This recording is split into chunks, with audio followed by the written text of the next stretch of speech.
Welcome to the Life of KG, your ultimate destination for all things motivation and business insights.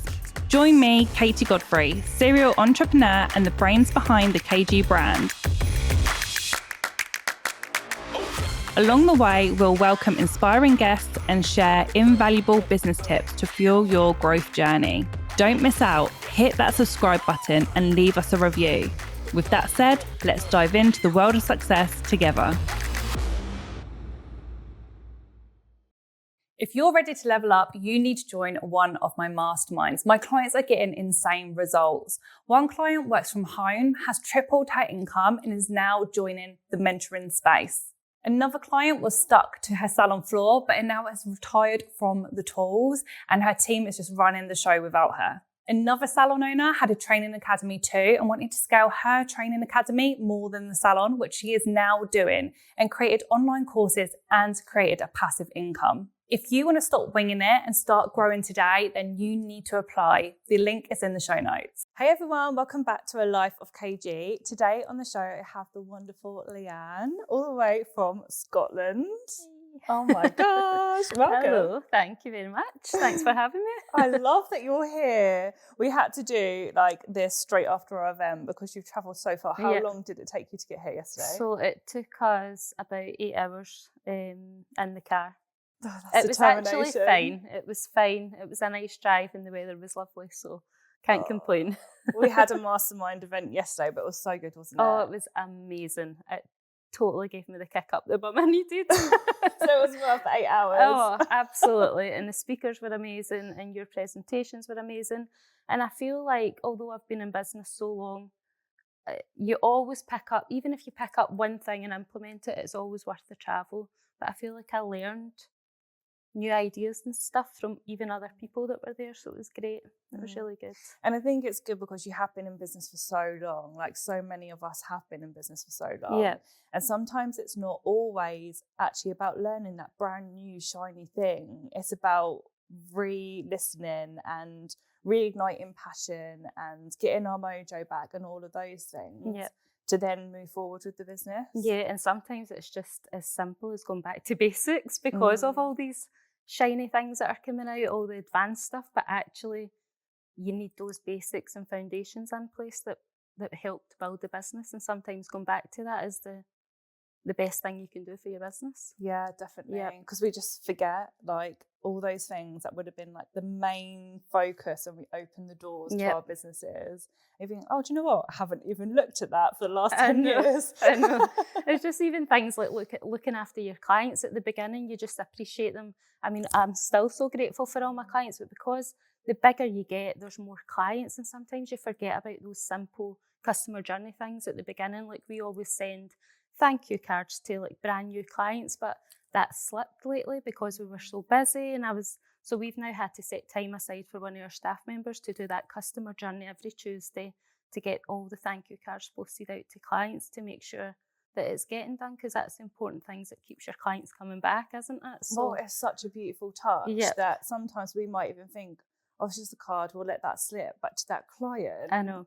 And I always think they're not in their house. Like that's a whole different ballgame. Yeah. You're physically in their home. Like that you're being remembered there. Exactly. For however long they've got that card up. So and how nice is it to get a handwritten card in the post nowadays? Because you don't get much, let's be honest. No, it's a brown letter to say how much tax you got to pay. You're like, oh, I'll deal with that one later. I know. Yeah. But let's do an intro for those that don't know who you are. Who are you? What do you do? So I am Leanne from Scotland. I predominant lashes. That's what got me into the industry. So about 15 years ago, I decided, basically I worked in corporate for 15 years, and my husband worked offshore, and after our third child, I didn't have childcare, but I am a grafter, and being a stay-at-home mum, as lucky as I was to be able to do it, it just wasn't me. I needed something for me. And I used to get my lashes done back at the time. And she said, why don't you do this? And I thought, well, I can't. I don't have any experience in the beauty industry. And she was like, you don't need it. So I went on a day course, literally, I think a week or two later. And then I just started lashing from home when the kids were in bed or when Scott was home. I would work the weekends. And I worked from home for years and I loved it. And then I upgraded to a salon cabin in the garden.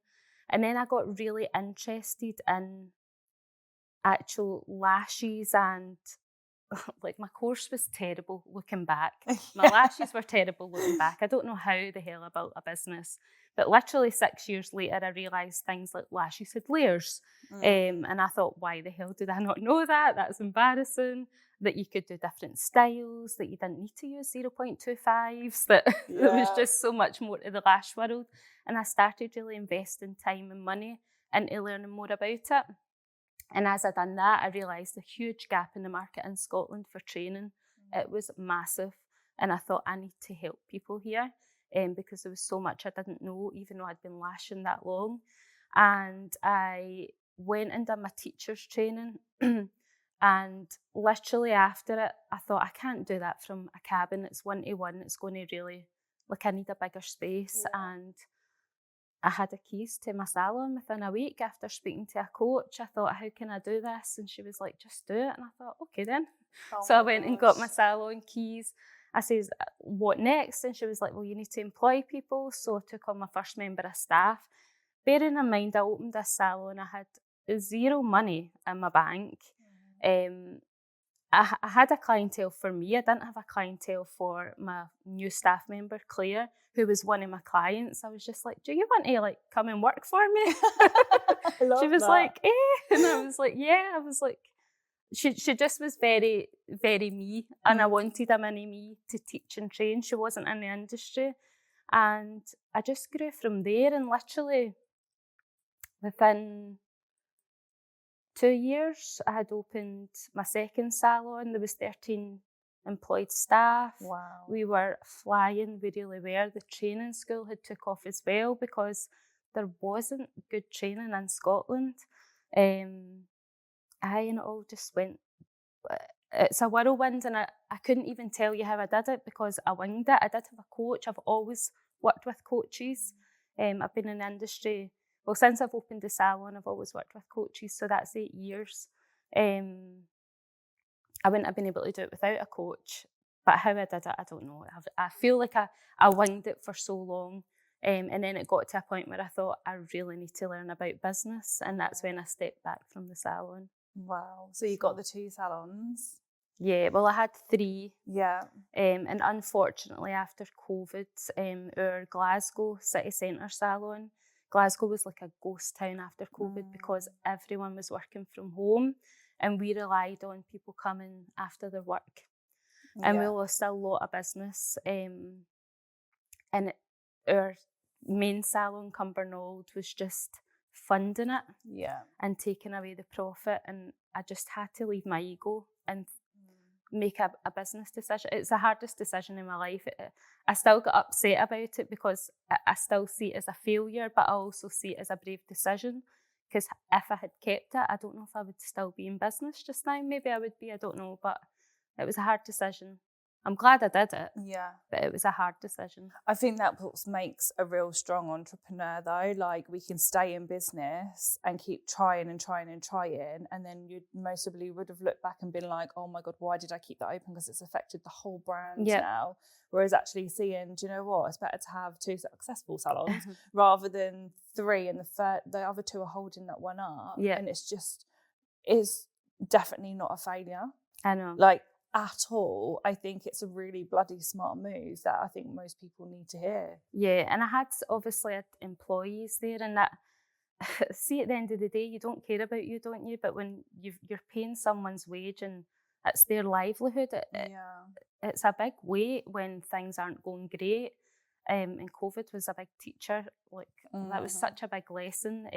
But I didn't need to pay anyone off.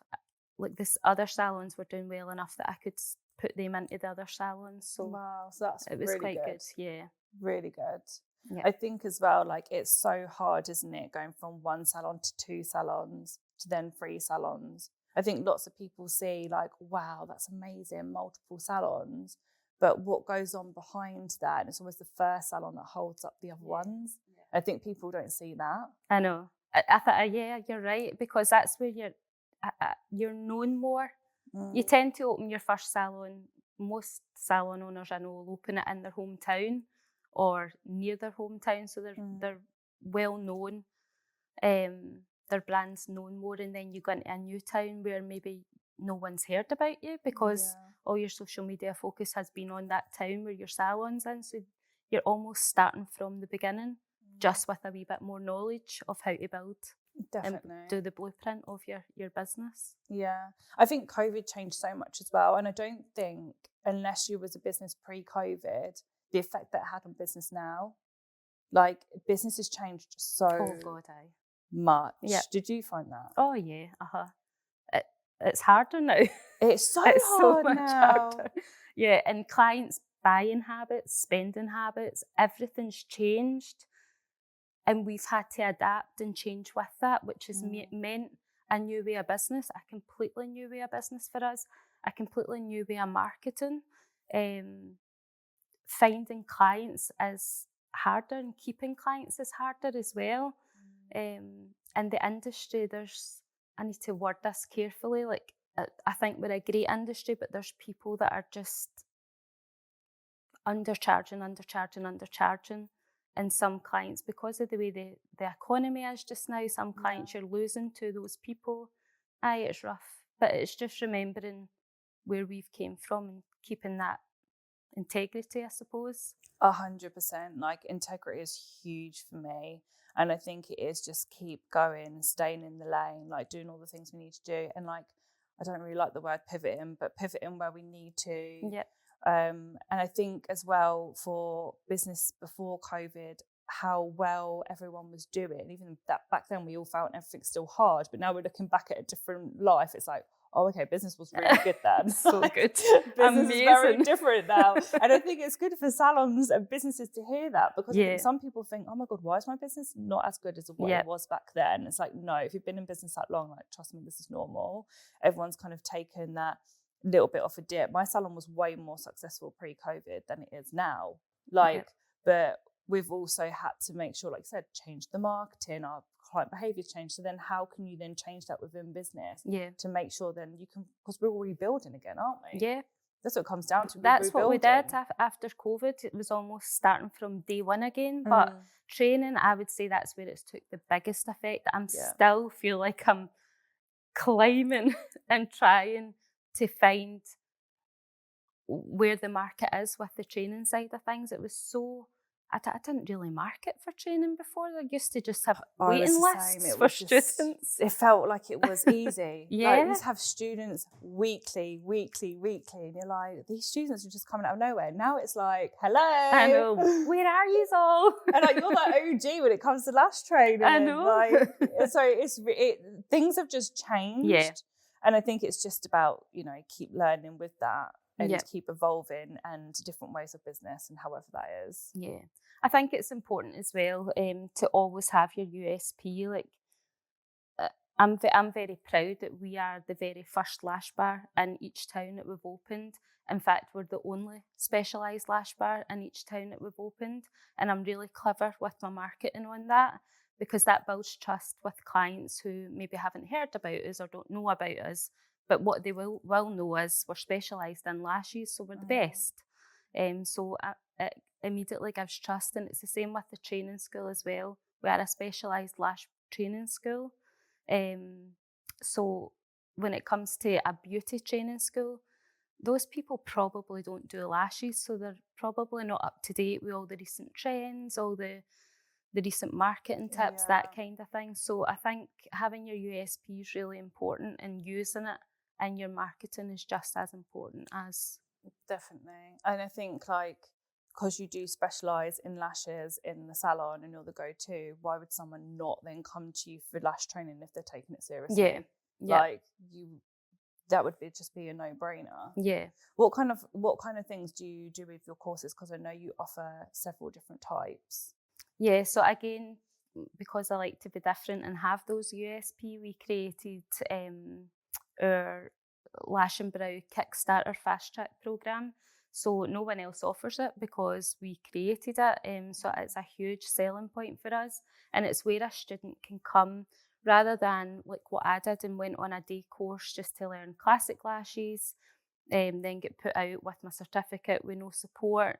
This is a run over 4 weeks with lifetime guarantee support. We're still working and building on it. Eventually, I want to be able to continue bringing students back in for learning, but just create that, just be a bit different, but with more support, because I feel like that's what our industry doesn't have, is the support after these one-day courses.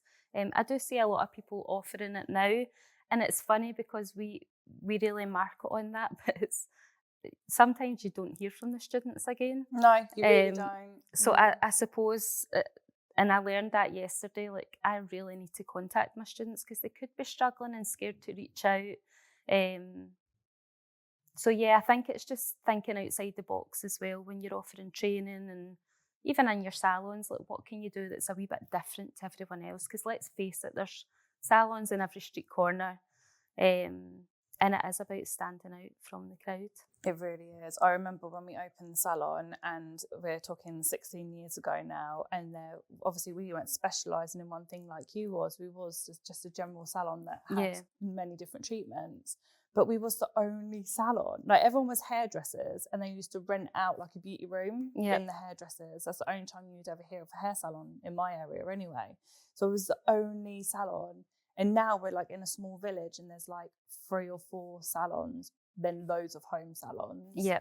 It's like there's so many people in our industry now, but I still wouldn't say we're oversaturated. Absolutely not, because like I've done it all. I've worked from home. I've had that beauty cabin in the garden. I've got salons.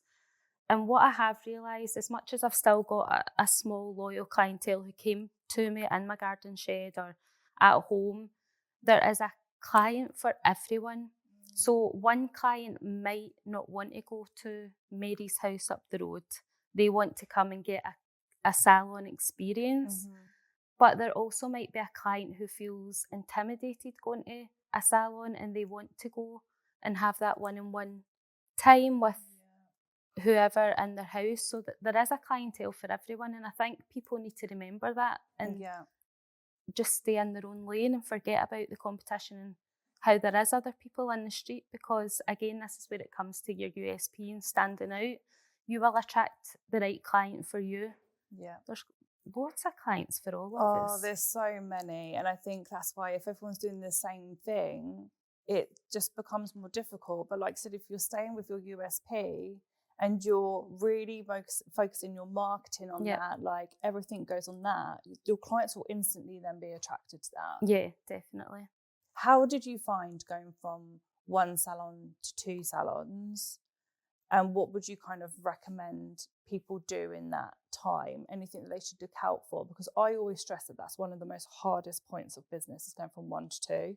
Yeah, I think I was a bit naive, to be honest, when I did it. As I say, I was flying. I was very much working on momentum because we were growing so quickly. When I opened the second salon, which was Glasgow city centre, it wasn't as easy to get clients because nobody knew about us. We were also in a building where it wasn't like walk by, so it relied heavily on marketing. The clientele was completely different as well, so our messaging had to change for that. So it wasn't the same messaging, and it's the same as it stands just now. I have one in Cumbernauld and one in Stirling. Our Stirling clientele are very different to our Cumbernauld clientele. The salons are, although they're run the same blueprint for business, they're completely different vibes. So I think it's just understanding your clients and marketing slightly different to different towns. So that took a while to adjust, and it took a while to get the right team for those type of clients as well. I'd say that was probably the hardest thing, moving on to the second salon, but a huge lesson that I learned when I opened the third salon. I knew that was going to be the case, so I was more prepared for it. Well, if you had to do it all over again with the multiple salons, is there anything you would have done differently? Probably not, because if I knew that, it maybe would have stopped me. I'm very much on a whim kind of person. I'm very impulsive, very, very impulsive. Sometimes it does me good, sometimes it doesn't. So I'll take risk without thinking about it. So I think if I'd known that, maybe I wouldn't have, but it forced me to learn what I needed to know for the marketing side of things, for getting those clients. Would I do it again? I keep going back and forth. I don't think I'll open any more salons, and then sometimes I'm like if I'm out a day out and I'm like, oh, there's no lash bars here. Yeah. Might open a wee lash bar. My husband's like, oh no, because he does all the work in them. The whole family business. Yeah. So I suppose the answer to the question, would I do anything different? Probably not. Every year I host a UK event, and we have just released tickets for our January event, which I am so excited about. You do not want to miss out. We have high-level learning, insane speakers, and a community of people that just get it. You will come away from the day completely motivated and loads to be able to implement into your business. We always have extremely limited spots, so if you want a seat at this table, then make sure you head over to go and grab your ticket now. Click below on the show notes and go and grab your ticket. And you don't do clients anymore, do you? No, I stepped back after COVID, purely because it did all change. And I got to a stage where I thought, right, I really need to learn about business now. Because I was still working in the salon.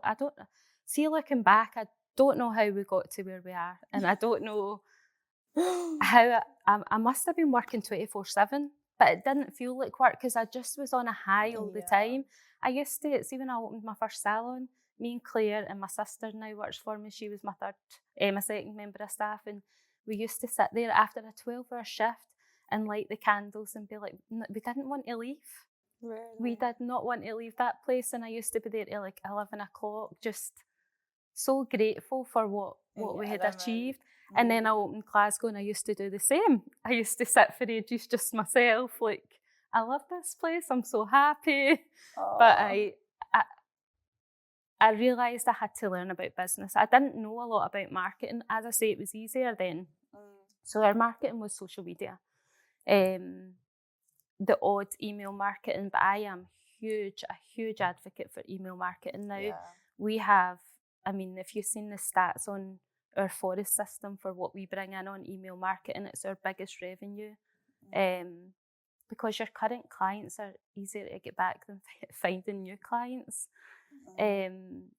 So I learned a lot about the marketing side, the business side, and I knew I would either need to bring someone in to do it, because we were getting bigger and because things had changed, or I had to step back, and that's what I did. So I've not been in the salon since COVID, 5 years now. Which I think is really important to stress the fact that, you built the salons so well being in them, but then there's a time where you had to step back to work on them or get someone to do the business side. And I think so many of us go into this industry because we loved it. We'd done that one-day course, we felt this huge passion of what we'd done. But then oh, okay, I've created a whole business here. What do I do now rather than keep winging it? Exactly. I love lashing. I would love to go back in. It's not. I didn't step back, although my eyesight's terrible now because I'm getting older. But if I need to do any of the girls' lashes, I love it. It's such a meditation. I just go into a meditative state when I'm lashing. I love it. But you've got to be realistic here. Do you want to lash or do you want to grow a business? And I want to grow a business. I've got complete passive income now. As you know, the last 4 months have been hell for us. We've had a lot of personal issues where I've been forced to stop working for 4 months. But I was still able to have an income. My businesses still ran. Nothing happened. Nothing stopped. So I'm so grateful for that, because I probably could retire tomorrow if I wanted to, but I don't.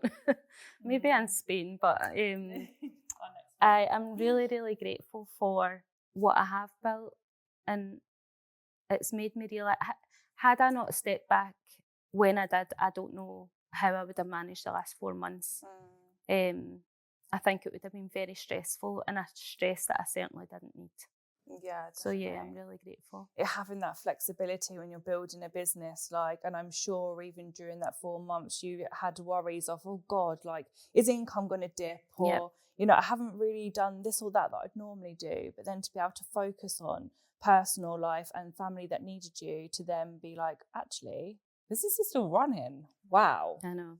Like, as much as everything was really turbulent, that's a massive clap on the back for you. Like, that's amazing. So good. And it's that's a real business, right? It is.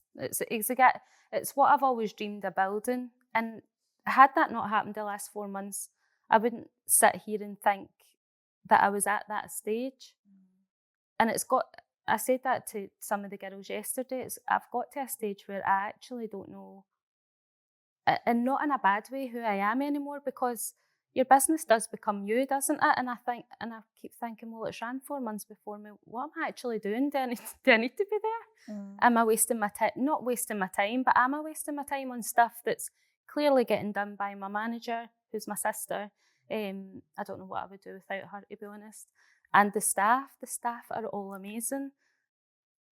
So should I be working in different things now? So I'm a bit in that in-between stage where, yeah, I think I need to start looking at new things in regards to maybe online training, that kind of thing. So I think it's a lovely position, but also can feel a little bit like no man's land. Like, where do I kind of sit now? It's a bit like when you first step out of the business and then you go in and you feel like a spare part in the salon, because you're like, okay, everything's running here. I know. Fine. You're not needed. I'm trying to keep myself busy, but I look like a twat. So I'm just going to leave now. And then it's kind of like that now. You've built the business. Like, you haven't been there for however many years, but now you're like, okay, the business is working. Now what? I know. And I'll tell you a funny story. A few months back, I'm saying a few months back, it was last year, one of my staff had been off sick. And I thought, I'll go in and just cover the diary. Like, that'll be nice. I was buzzing about it. So I went into the Stirling salon and I was lashing this woman. And we were chatting and she said, can't remember how we got into the thing, and she was like, oh, your boss does that, doesn't she? And I was like, yeah. And she was talking about my sister, because they're all over social media now. So she thought that Kirsty was my boss. So I was just like, yeah, she is. What a great boss she is. I know. So even clients, like, I'm not the face of the business anymore, which is, I mean, again, it's fine. I don't look at my face. That's an ego thing, isn't it? For your face to be everywhere. Like, they deal with all the social media now. It's the team that's on there. It's the manager. Because at the end of the day, that's who the clients need to know, like, and trust. It's not me, because I'm not there to lash them. But I did that made me chuckle when she said that. Oh, I love that.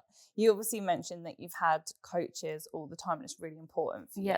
Like, I love that, because I don't think people understand the power of coaches. Yeah, and I've had some really good ones and some really shit ones.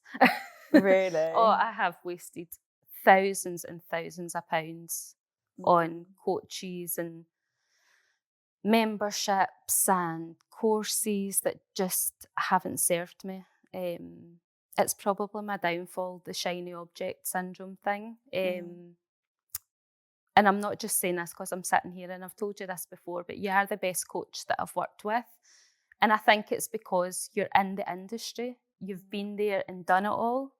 And I don't know what, like, I've told you this. I messaged Katie back in 2018. She ghosted me. Completely ghosted you. But I've watched you for years, and I obviously wasn't my time to work with you then. I obviously wasn't ready for it. I've worked with, as I say, some really good coaches in regards to marketing. They were marketing specialists, and I needed that at the time. But you're just an all-rounder. And because you're in my industry, you understand the industry. Whereas I've worked with coaches who tell me stuff, and I'm like, yeah, but that won't work in our industry. Yeah. Like, I know it won't. Yeah. I've had, obviously, coaches myself. I always have a coach, but it's sometimes, because we're such a specific industry with how people are, it's like, I do believe business is business, which is why you would have picked up so much with other coaches, like, and amazing things if you implemented how far you've got. But there's a way that we have to deal with our industry that I think just some people just won't get unless they're in it. Unless they've physically done it, they've had them clients, and like, yeah, I get that. Yeah, and I think those coaches, no offence to any male in an industry, but they've all been males that they don't come for beauty treatments. So they don't understand the way you need to treat a client. So when they're telling you stuff, you're like, oh, cringe, I would never do that in my business, like, because they're so straight and... The emotion's not there, is it? No, not at all. The authenticity either isn't there. And I remember working with a coach, and he was looking through my email marketing, and like, our clients love our emails. They love them. We have an open rate of over 80%. It's amazing. Massive. Like, even Forrest are like, your open rate is amazing. Our open rate is so good. They love our weekly emails. But he was looking at them and he was like, why are you putting that in? Nobody cares what you did at the weekend. And I was like, actually, they do. Yeah. He was like, take all that faff out. And it was just selling. And I thought, no, because that's the kind of emails I would never open. No. Where you're just selling. No, I love your emails. I read them all the time they come through. Oh, thank you. That's Kirsty that does them now. But look, you're like getting the team to do all the other things.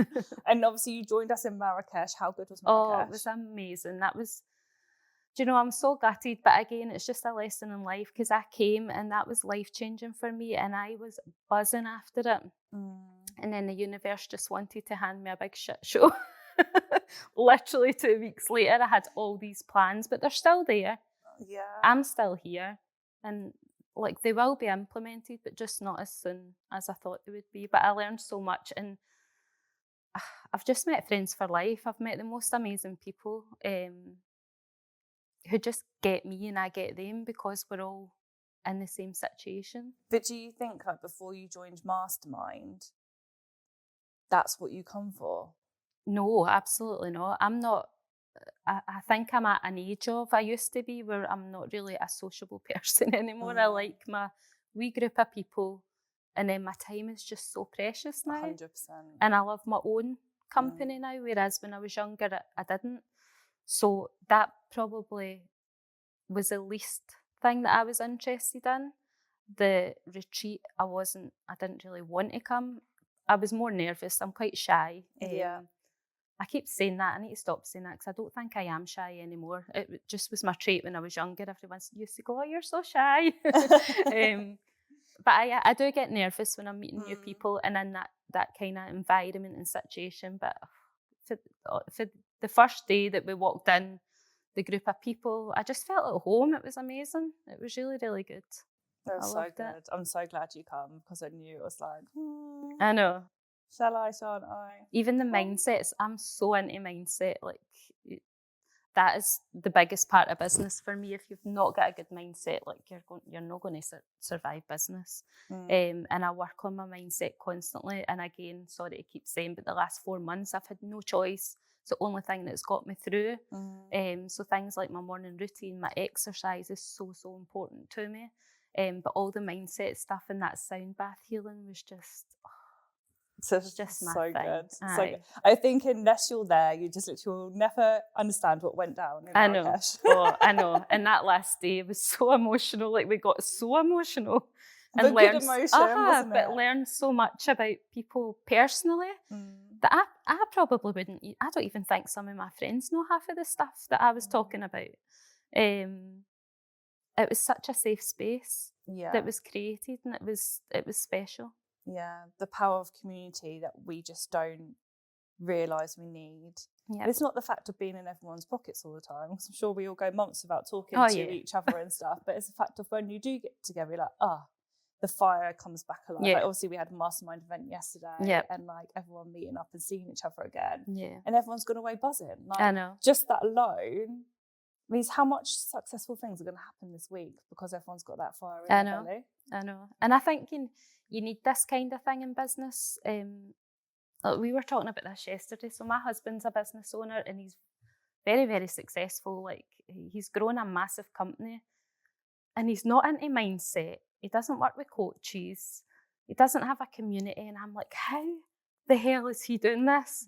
But he looks at me and he's like, why are you spending all this money?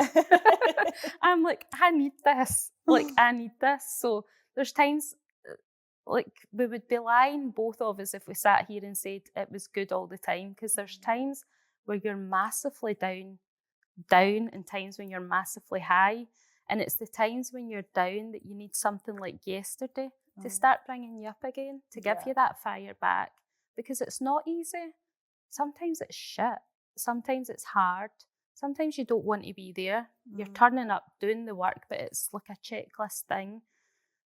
And when you come to these things, it just gives you that wee fire back in your belly, the motivation again, and new ideas. New ideas is what kind of keeps me going. Yeah, definitely. And them calls and the accountability and all of that just keeps it like going and going. Because I think it is about being completely honest. And I do think actually most people, including myself, mostly have more down moments than we do up moments. Yes, definitely. Like, so it's like needing to be picked up on them down moments to keep going, because like I said, the mindset's key. So if we can't get up, what happens to business? Exactly, I know. And that's why it's good as well having a coach, because I just, like, I'll send a wee voice note to you, and I don't know how you do it, but you just have a way of bringing it back up, and it's instant. Whereas if I didn't have you, maybe that down day would go into a week, 2 weeks, and that's 2 weeks I've not worked in my business. And I think that is how I've got to where I am. It's consistency. It's doing all the boring, rubbish stuff that you don't want to be doing, but you need to do. Like your email marketing, your research, like all the kind of boring stuff. And you think, I don't even know if this is working. And then you get that one client going, I love your emails. I read them every single week. And you think, right, okay, it's worth it. They are reading them. The email marketing, let's just touch on that, because obviously, as you know, I'm huge on email marketing as well. We've both been doing it for many, many years. Yeah. Marketing is so much more than just socials. Socials is like a non-negotiable for sure. Yeah. We can't not do that. It's what everyone hates, but we have to do it. I know. But it's not relying on that one thing. Whereas emails, I think, is so still underlooked in any business. Yeah. Because we I don't want to be spammed. Like, we get X amount of emails. Well, how many posts do you see a day? Do you think, I'm not going to post today because everyone's already posted? We just don't. We still send that email, still do that post. But your emails, you've obviously said 80% open rate, absolutely like unheard of. I know what's in your emails, but do you want to share what kind of things you do in your emails to get that type of open rate? Yes. So very rarely, we'll send 2 emails a week, and very rarely will we try and sell in them. They are all about what the team's been up to, anything new that we've got going on in the salon, but how it will benefit the client, as opposed to book in for this new treatment or we very aim them to the client and make them interesting, authentic. Everyone's nosy. Everyone loves to know what people are up to. So we tell them.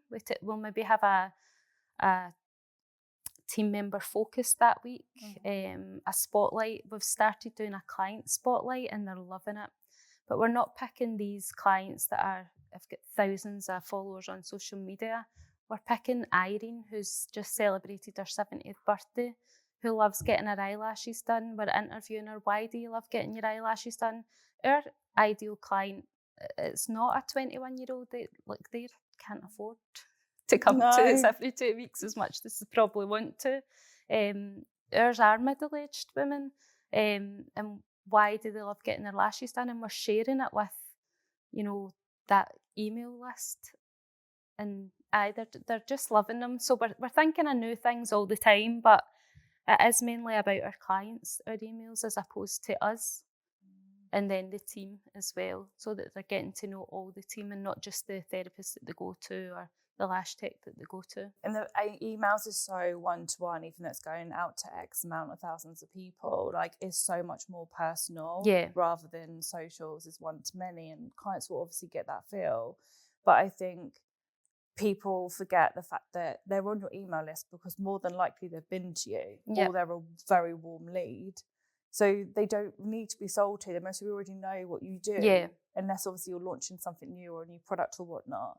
So it is nurturing. It's Yeah. building that trust Yeah. over and over again, being relatable, that relationship. So even if they do take that lash break, who are they going to come back to? Exactly, because we're at the forefront of their mind all the time. So our emails might go out to 6,000-7,000 people. Are they all clients of ours just now? I wish they were, but no, they're not. Most of them aren't, but they're still on our email list. They're still opening their emails, so they're still interested in what we're up to, as much as they might not be getting their lashes done just now or their nails done.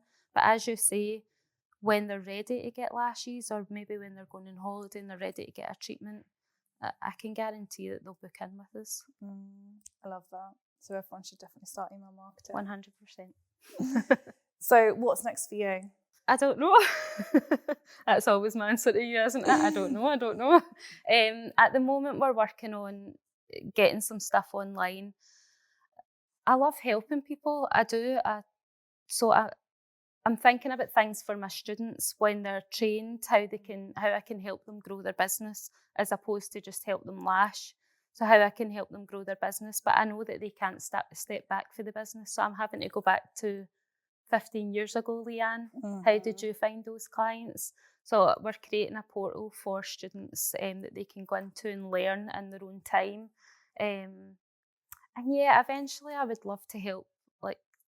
I would love to be sitting here doing my own podcast and helping salon owners, but at the moment it's just not the right time for me to do that. But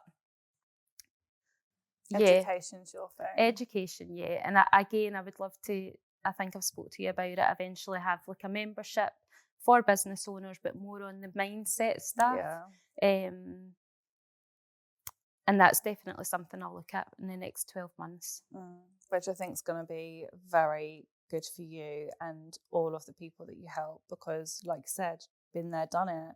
Yep. The strong mindset you've had to have all of this time over all of these years, you've got the badge. You now need to go and help other people. I know. And you always forget how far you've come, don't you? You don't think, oh God, would people want to learn from me? But I do know my shit. I do. I've learned a lot, and I probably don't give myself enough credit. Most of us don't, do we? Because we're always thinking of that next thing. But actually, when you think about how far you've come, we all deserve a pat on the back, because we're still here. Oh my gosh, exactly. So, exactly. Yeah. What was the stat I said yesterday on the Mastermind day? It was like 4% of businesses are still here after 10 years. 4%, like you're in the 4% bracket, babes. Like, own that. I know. And I didn't put my hand up yesterday because I thought my salon's only 8 years, but actually, you've been in business longer. I know. I've had that home salon. It was Leanne's Lashes back then. That's how creative I was. Let's type in Google Leanne's Lashes and see how many comes up. Don't. I love that. So if anyone wants any lash and brow training, then definitely hit up Leanne, because she is the go-to when it comes to training. And we are working on online stuff as well. So even if you're not in Scotland, there will be even more training available for you very, very soon. We've obviously put out in the atmosphere about mindset bits and bobs. So definitely, again, go and check out Leanne for that, for when anything launches there. And yeah, thank you so much for coming on and travelling all this way. I know. Thank you so much for having me. Thank you. You're welcome. Yeah, if anyone wants to follow on Instagram, I've got a few accounts, but my main one, I know. I know. Honestly, I'm my worst nightmare. So I've got my personal one, which is Leanne Osborne, All Eyes on Me. So that's where you'll find all my kind of routine stuff, my mindset stuff, personal life. Then we've got the training school, which is All Eyes on Me _training school. And then we've got the salons, which is All Eyes on Me _limited. Perfect. We will add them to the show notes, so it makes it very easy to click and follow. Thank you so much. Thank you.